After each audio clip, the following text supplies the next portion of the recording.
بسم اللہ الرحمن الرحیم۔ السلام علیکم ورحمۃ اللہ وبرکاتہ۔ درس بخاری کا سلسلہ جاری و ساری ہے۔ آج شروع کریں گے حدیث نمبر 373۔ حضرت انس رضی اللہ عنہ سے روایت ہے کہ رسول اللہ صلی اللہ علیہ وسلم گھوڑے سے زمین پر آ پڑے تو آپ کی پنڈلی یا کندھے پر زیادہ خراش آ گئی۔ آپ نے قسم کھائی کہ 1 مہینہ بیویوں سے دور رہیں گے اور بالا خانہ میں تشریف فرما ہوئے جس کی سیڑھی کھجور کے تنے کی تھی۔ صحابہ کرام آپ کی بیمار پرسی کو حاضر ہوئے، آپ نے ان کو بیٹھ کر نماز پڑھائی جبکہ وہ سب کھڑے تھے۔ جب سلام پھرا تو فرمایا امام اس لیے بنایا جاتا ہے کہ اس کی اقتداء کی جائے، جب وہ تکبیر کہے تو تم تکبیر کہو، جب رکوع کرے تم رکوع کرو، جب سجدہ کرے تم سجدہ کرو، جب وہ کھڑے ہو کر نماز پڑھے تم بھی کھڑے ہو کر نماز پڑھو۔ آپ صلی اللہ علیہ وسلم 29 تاریخ کو بالا خانہ سے نیچے تشریف لائے۔ صحابہ اکرام نے عرض کیا یا رسول اللہ صلی اللہ علیہ وسلم، آپ نے تو 1 ماہ کے لیے قسم کھائی تھی، آپ نے فرمایا یہ مہینہ 29 روز کا ہے۔ سید عالم صلی اللہ علیہ وسلم کا گھوڑے سے نیچے کا واقعہ 5 ہجری کو ذوالحجہ میں پیش آیا تھا۔ حدیث میں ایلا سے مراد فقہی ایلا نہیں۔ اس حدیث سے معلوم ہوتا ہے کہ چھت اور لکڑی پر نماز جائز ہے کیونکہ بالا خانہ زمین کے اعتبار سے سطح ہے۔ جمہور علماء کے نزدیک سطح یا چھت پر نماز صحیح ہے۔ امام ابو حنیفہ، امام شافعی اور جمہور علماء سلف نے کہا کہ جو شخص قیام پر قادر ہو وہ بیٹھ کر نماز پڑھنے والے امام کے پیچھے کھڑے ہو کر ہی نماز پڑھے گا، اور یہ مذکورہ حدیث منسوخ ہے کیونکہ سید عالم صلی اللہ علیہ وسلم نے مرض وفات میں بیٹھ کر نماز پڑھائی تھی اور سب صحابہ آپ کے پیچھے کھڑے ہو کر نماز پڑھ رہے تھے، جبکہ سیدنا ابوبکر صدیق رضی اللہ عنہ تکبیر کہہ رہے تھے۔ قاضی عیاض رحمۃ اللہ علیہ نے کہا کہ سرور کائنات صلی اللہ علیہ وسلم نے فرمایا کہ میرے بعد کوئی شخص بیٹھ کر امامت نہ کرے، اور آپ کے بعد خلفائے راشدین میں سے کسی نے بیٹھ کر امامت نہیں کی۔ ان حضرات کا فعل اگرچہ ناسخ نہیں ہو سکتا مگر اس پر ان کا دوام و استمرار مذکور نہیں کی صحت کا شاہد ہو سکتا ہے۔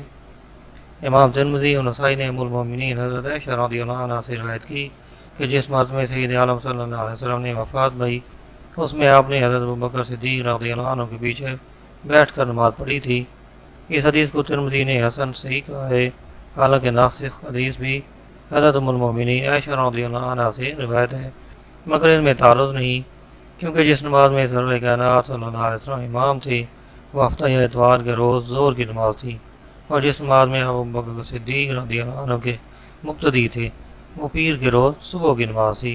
سید عالم صلی اللہ علیہ وسلم کی یہ آخری نماز تھی جس کے بعد ظاہراً دنیا سے تشریف لے گئے، اور جس حدیث میں کہ سوموار کو رسول اللہ صلی اللہ علیہ وسلم نے پردہ اٹھایا پھر اسے لٹکا دیا اور اسی روز آپ وصال فرما گئے، جیسا کہ زہری نے حضرت انس رضی اللہ عنہ سے روایت کی ہے، وہ مذکور حدیث کے مخالف نہیں، کیونکہ پردہ اٹھانا پھر اسے لٹکا دینا اس نماز کی پہلی رکعت میں تھا۔ پھر جب آپ نے افاقہ پایا تو دوسری رکعت میں شرکت کی جس میں سیدنا ابوبکر صدیق رضی اللہ عنہ امام تھے، پھر اس کے بعد دنیا سے تشریف لے گئے۔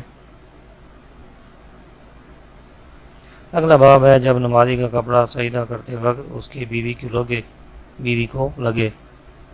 حدیث ہے حضرت میمونہ رضی اللہ عنہ نے کہا کہ رسول اللہ صلی اللہ علیہ وسلم نماز پڑھا کرتے تھے اور میں آپ کے سامنے ہوتی، حالانکہ میں حیض کی حالت میں ہوتی تھی۔ بسا اوقات جب آپ سجدہ کرتے تو آپ کا کپڑا میرے اوپر آ جاتا اور آپ چھوٹی صف پر نماز پڑھتے۔ حدیث کی تشریح: خمرہ چھوٹا سا مسلح ہے جو کھجور کے پتوں سے بنایا جاتا ہے، وہ اگر آدمی کی قد یا اس سے لمبا ہو جائے تو اسے حصیر یعنی صف کہتے ہیں۔ اس پر خمرہ کا اطلاق بھی درست ہے۔ اس حدیث سے معلوم ہوتا ہے کہ حیض کی حالت میں عورت کا بدن پاک ہوتا ہے، اگر اس پر نمازی کا کپڑا پڑ جائے تو حرج نہیں، اور مصلی پر نماز جائز ہے بلکہ سنت ہے، کیونکہ نبی کریم صلی اللہ علیہ وسلم اس پر نماز پڑھتے تھے۔ اس حدیث میں مذکورہ عورت کی محاذات سے نماز فاسد نہیں ہوتی، بلکہ وہ محاذات جس سے امام ابو حنیفہ کے نزدیک نماز فاسد ہو جاتی ہے وہ یہ ہے کہ مرد و زن دونوں ایک نماز پڑھ رہے ہوں جو نماز کی تحریمہ اور ادا میں شریک ہوں، اور دونوں کے درمیان حائل بھی نہ ہو۔ صرف عورت کے آگے ہونے یا لیٹنے سے نماز فاسد نہیں ہوتی، چنانچہ ام المومنین عائشہ رضی اللہ عنہ رسول اللہ صلی اللہ علیہ وسلم کے سامنے لیٹی ہوتی تھیں جبکہ آپ رات کی نماز پڑھتے تھے۔ اگلا باب ہے چٹائی پر نماز پڑھنا۔ حضرت جابر اور ابو سعید رضی اللہ عنہ نے کشتی میں کھڑے ہو کر نماز پڑھی۔ حسن بصری نے کہا کشتی میں کھڑے ہو کر نماز پڑھ لو جبکہ تیرے ساتھیوں پر گرانہ گزرے، اور اس کے ساتھ ساتھ پھرتا جا ورنہ بیٹھ کر نماز پڑھ۔ حدیث ہے حضرت انس بن مالک رضی اللہ عنہ سے روایت ہے کہ ان کی دادی ملیکہ نے رسول اللہ صلی اللہ علیہ وسلم کو کھانے کی دعوت دی جو اس نے آپ کے لیے تیار کیا۔ آپ نے اس سے کھانا کھایا، پھر فرمایا اٹھو میں تم کو نماز پڑھاؤں۔ انس نے کہا ہماری ایک چڑھائی تھی جو زیادہ عرصہ پڑی رہنے سے سیاہ ہو گئی تھی، میں اٹھا اور اسے پانی سے خوب دھویا۔ رسول اللہ صلی اللہ علیہ وسلم کھڑے ہوئے اور میں اور یتیم نے آپ کے پیچھے صف بنائی، اور مائی بوڑھی ہمارے پیچھے تھی۔ رسول اللہ صلی اللہ علیہ وسلم نے ہم کو 2 رکعتیں پڑھائیں، پھر گھر تشریف لے گئے۔ حدیث کی تشریح۔ معلوم ہوا کہ نوافل کی نماز باجماعت جائز ہے جبکہ اس کا اعلان نہ کیا جائے۔ اس حدیث شریف میں ہے کہ رسول اللہ صلی اللہ علیہ وسلم نے کھانا تناول کر کے نماز پڑھی، مگر ادبان میں اس کا عکس ہے، چونکہ اس حدیث میں ہے کہ آپ کو کھانے کی دعوت دی گئی تھی، اور ادبان کے حدیث میں آپ سے نماز پڑھنے کے لیے عرض کیا گیا تھا تاکہ وہ اس جگہ کو تبرک کے طور پر مصلی بنا لیں۔ نیز معلوم ہوا کہ صف کے پیچھے اگر اکیلا نماز میں کھڑا ہو تو اس کی نماز صحیح ہے، کیونکہ عجور پیچھے تنہا نماز پڑھنے کھڑی تھی۔ امام ابو حنیفہ، امام شافعی اور امام مالک رضی اللہ عنہ کا یہی مسلک ہے، مگر امام احمد رضی اللہ عنہ نے کہا کہ صف کے پیچھے تنہا شخص کی نماز صحیح نہیں، کیونکہ نبی کریم صلی اللہ علیہ وسلم نے فرمایا ہے کہ لا صلاۃ للمنفرد خلف الصف۔ اور دوسرا ائمہ اس کے جواب میں کہتے ہیں کہ اس حدیث میں کمال کی نفی ہے، جیسے کہ لا صلاۃ لجار المسجد الا فی المسجد۔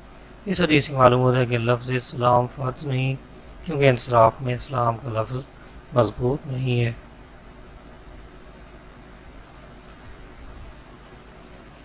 اگلا باب ہے چھوٹے مصلی پر نماز پڑھنا۔ حدیث ہے ام المومنین حضرت میمونہ رضی اللہ عنہ نے کہا نبی کریم صلی اللہ علیہ وسلم چھوٹے مصلی پر نماز پڑھتے تھے۔ اگلا باب ہے فراش پر نماز پڑھنا۔ حضرت انس نے فراش پر نماز پڑھی، اور انس نے کہا ہم نبی کریم صلی اللہ علیہ وسلم کے ساتھ نماز پڑھتے تھے اور ہم میں سے کوئی اپنے کپڑے پر سجدہ کرتا تھا۔ حدیث ہے نبی کریم صلی اللہ علیہ وسلم کی بیوی عائشہ رضی اللہ عنہ نے کہا کہ میں رسول اللہ صلی اللہ علیہ وسلم کے سامنے سو جاتی تھی اور میرے پاؤں آپ کے قبلہ میں ہوتے تھے، آپ سجدہ فرماتے تو مجھے چھوتے، میں اپنے پاؤں اکٹھے کر لیتی، جب آپ کھڑے ہوتے تو ان کو پھیلا دیتی۔ ام المومنین نے کہا اس وقت گھروں میں چراغ نہ تھے۔ ترجمہ باب میں حضرت انس رضی اللہ عنہ کے اثر سے مراد یہ ہے کہ ہم شدت کی گرمی میں سجدہ گاہ پر اپنے کپڑے کی آستین بچھا کر اس پر سجدہ کر لیتے تھے، اور جب اپنے کپڑے پر سجدہ کر لیا تو فراش پر سجدہ ہوا، لہذا اس کی مناسبت باب کے ساتھ واضح ہے۔ حدیث کی تشریح۔ ام المومنین عائشہ رضی اللہ عنہ کے کلام کا مقصد یہ ہے کہ اگر اس وقت چراغ ہوتے تو جب آپ سجدہ کرنے کا ارادہ کرتے تو میں فوراً اپنے پاؤں اکٹھے کر لیتی اور آپ کو میرے پاؤں چھونے کی تکلیف نہ ہوتی۔ اس تقریر سے معلوم ہوتا ہے کہ مائی صاحبہ نیند میں مستغرق نہ ہوتی تھی، ورنہ چراغ کا ہونا اور نہ ہونا سونے والی کے لیے برابر ہے۔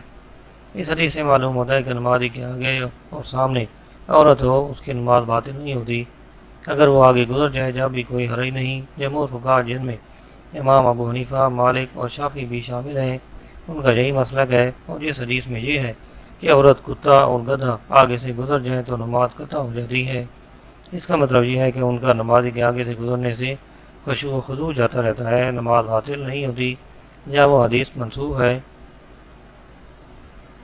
کیونکہ سرور کائنات صلی اللہ علیہ وسلم نے فرمایا لا یقطع صلاۃ شیء وادرؤوا ما استطعتم۔ اس حدیث میں یہ ہے کہ نماز کو یہودی، نصرانی، مجوسی اور خنزیر قطع کر دیتے ہیں، وہ حدیث ضعیف ہے۔ اس حدیث سے معلوم ہوتا ہے کہ نمازی کے سامنے کوئی سویا ہو تو جائز ہے۔ یہ بھی معلوم ہوا کہ عورت کو مس کرنے سے وضو نہیں جاتا، کیونکہ سرور کائنات صلی اللہ علیہ وسلم جہاں مقام تشریح میں تھے خصوصیت کے مقام میں نہ تھے، لہذا آپ کے مس کرنے کو بلا دلیل خصوصیت پر معمول نہیں کر سکتے۔ امام ابو حنیفہ امام شافعی رضی اللہ عنہ کہتے ہیں کہ فراش وغیرہ پر نماز جائز ہے۔ ابن عباس رضی اللہ عنہ نے کہا کہ رسول اللہ صلی اللہ علیہ وسلم نے فراش پر نماز پڑھی۔ اگلی حدیث ہے ام المؤمنین عائشہ رضی اللہ عنہ نے حضرت عروہ رضی اللہ عنہ کو خبر دی کہ رسول اللہ صلی اللہ علیہ وسلم اپنے فراش پر نماز پڑھتے اور وہ آپ کے اور قبلہ کے درمیان جنازہ کی طرح لپٹی ہوتی تھیں۔ اگلی حدیث حضرت عروہ رضی اللہ عنہ سے روایت ہے کہ رسول اللہ صلی اللہ علیہ وسلم اپنے فراش پر جہاں آپ دونوں آرام فرمایا کرتے تھے نماز پڑھتے اور ام المؤمنین عائشہ رضی اللہ عنہ آپ کے اور قبلہ کے درمیان جنازہ کی طرح لیٹی ہوتی تھیں۔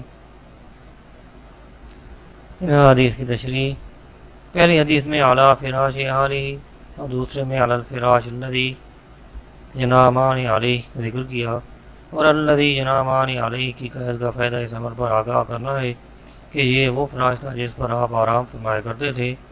پہلی روایت میں فراش عام ہے، اس پر آرام فرماتے ہوں یا نہ، مگر یہ فائدہ ظاہری نظر میں ہے کیونکہ امام بخاری رحمۃ اللہ علیہ کا مقصود یہ ہے کہ فراش پر نماز جائز ہے۔ اس روایت کا ذکر کرنے میں نکتہ یہ ہے کہ یہ روایت مسند اور مرسل دونوں طرح مروی ہے۔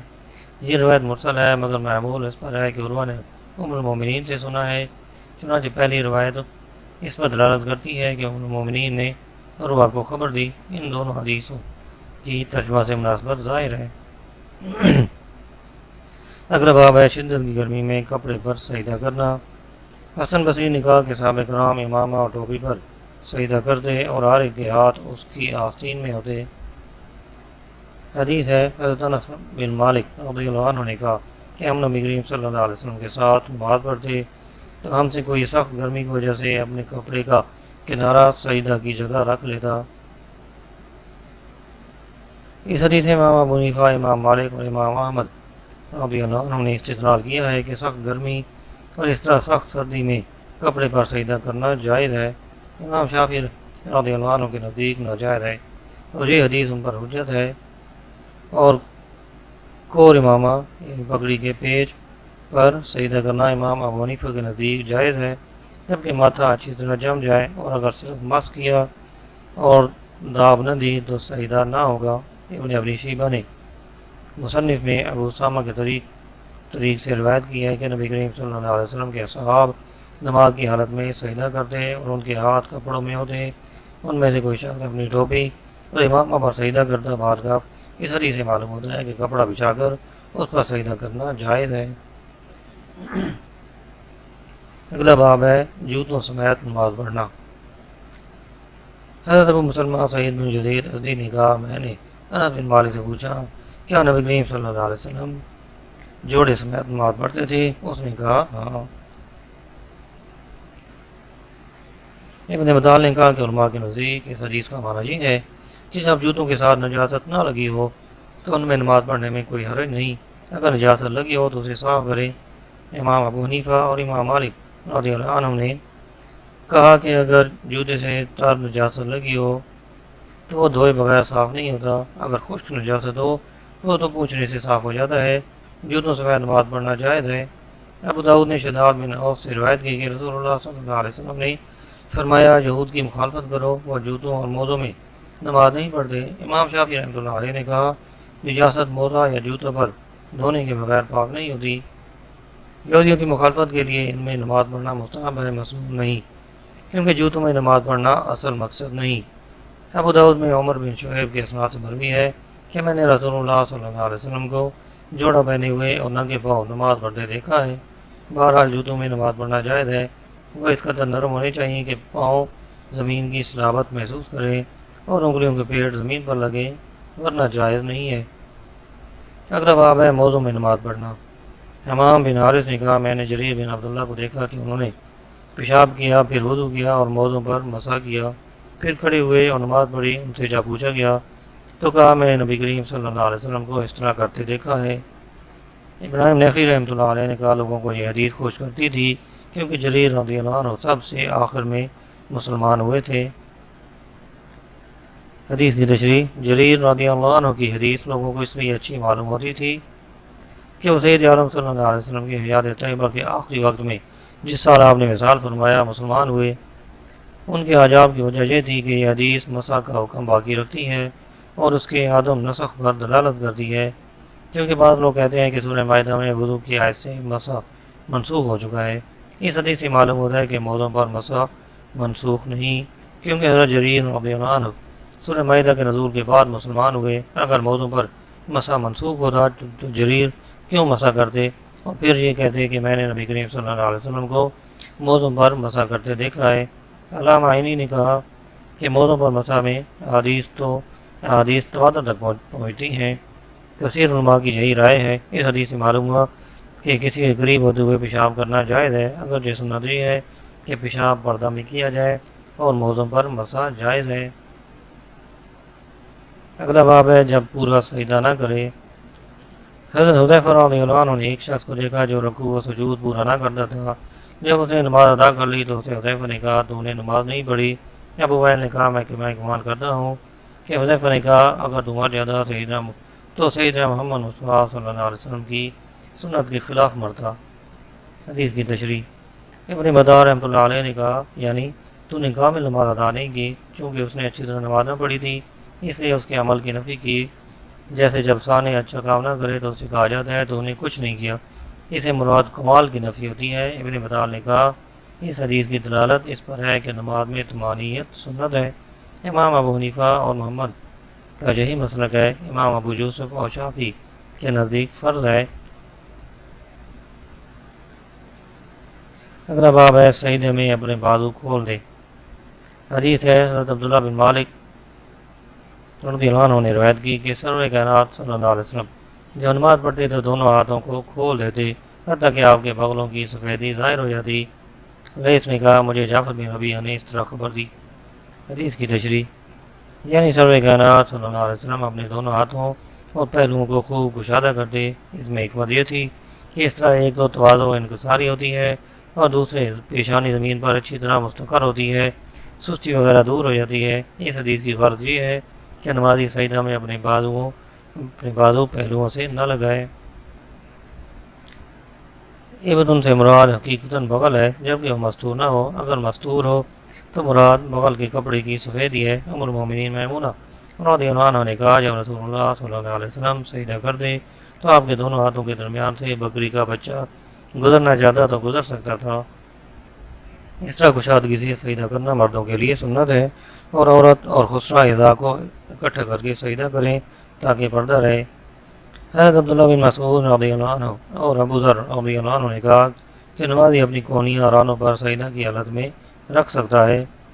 ترمذی نے ابو ہریرہ رضی اللہ عنہ سے روایت کی کہ صحابہ کرام نے سجود کی مشقت کی شکایت کی تو آپ نے فرمایا گھٹنوں سے مدد لے لیا کرو۔